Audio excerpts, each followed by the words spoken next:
Welcome, class. Let's get right into it today. We're going to be exploring Father's Help by the fantastic R.K. Narayan. Now, this is the very first lesson in the West Bengal Board's English textbook, and for good reason.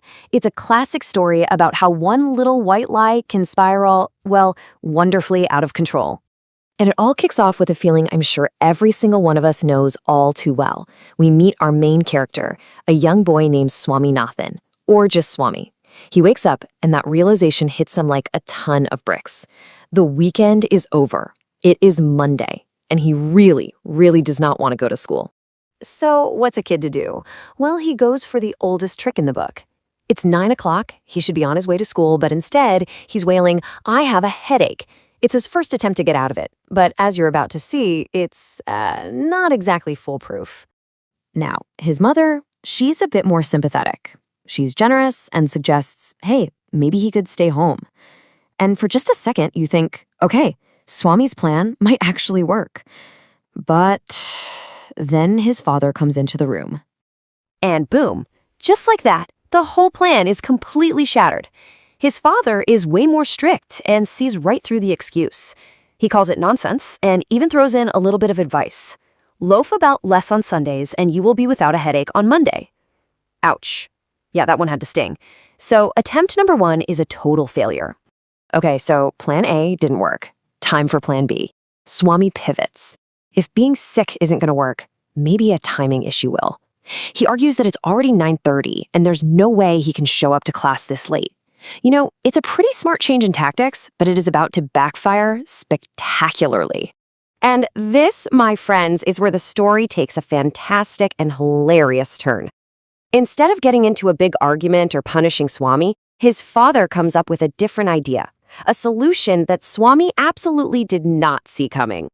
His father agrees. He says, "You're right. You shouldn't be afraid of being late." And to fix it, he says he's going to write a letter to the headmaster. So while Swami is getting dressed, his father just sits down, writes out this long letter, puts it in an envelope, and seals it. Swami can only stand there and watch in growing horror. His small problem just became a very, very big one.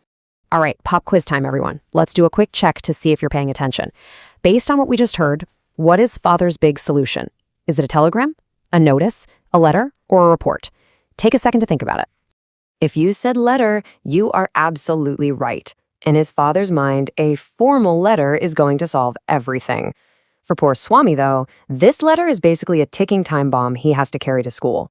So now Swami is completely trapped, right? He's backed into a corner. He has to justify why he's so scared of being late, which means he has to justify this letter. So what does he do?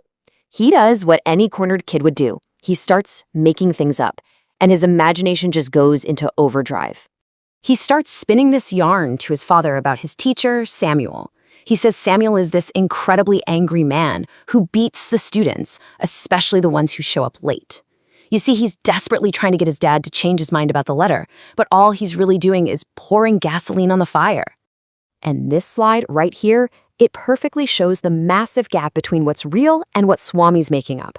On the left, we have the real Samuel from the book, a man with a dark face, a thin mustache, and a yellow coat.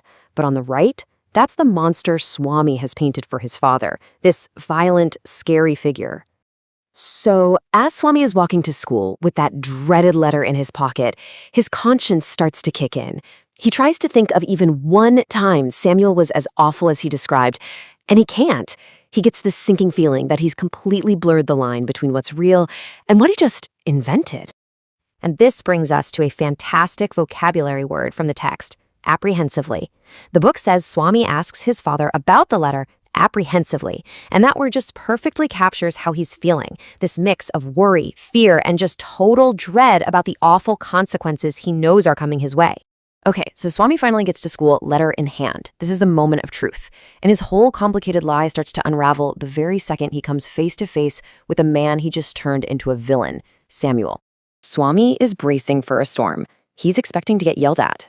But instead, the real Samuel is gentle.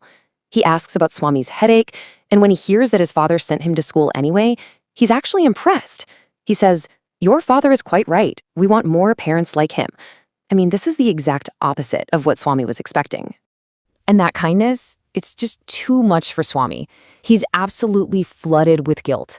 Right there, in that moment, he realizes that the teacher he just trashed in a letter to the headmaster is actually one of the kindest, most decent people he knows. The weight of his lie is just crushing him. So at the end of the school day, Swami figures he just has to bite the bullet and deliver the letter. He runs to the headmaster's office, ready to face the music, but there's one final twist. The peon tells him the headmaster is on leave for a whole week. The letter can't be delivered. He's been saved by the bell. Swami runs all the way home, so excited, thinking he's won. He tells his father the news. But his father's reaction is, well, it's not what he was hoping for. He calls Swami a coward, snatches the letter right out of his hand, and tears it to pieces, delivering the final ironic lesson of the day. If you get in trouble with Samuel now, you're completely on your own. So that's the story. It's a fun, relatable story about a lie that gets way out of hand. But this is where we need to put on our student hats and ask the most important question of all. Seriously, think about it. Why start the entire school year with this story? Is it just about the moral of don't lie? Well, that's part of it for sure. But there's a much deeper, much more clever reason that it's right here at the beginning. And here's the cool part. We don't even have to guess what that reason is. The textbook itself tells us. If you flip to the teacher's guidelines section in your book, it spells out the exact educational goals for this lesson. And here it is, the big secret. The story is a tool. It's a vehicle for teaching you core English skills. All the dialogue is packed with different tenses. The descriptions are designed to reinforce how to use articles and prepositions. And most importantly, that letter, the thing the whole plot revolves around, it's a perfect model to teach you how to write a formal letter. The story makes learning grammar fun. How clever is that? And that leaves us with one last thing to think about. Beyond all the grammar, the story leaves us with this really powerful question about truth and perspective. Swami created a monster in his head that wasn't real, and it led to all these consequences he never intended. It's a timeless reminder for all of us, isn't it? To think about our words and how easily we can mix up what's real with what we just imagine. Thank you for joining today's class.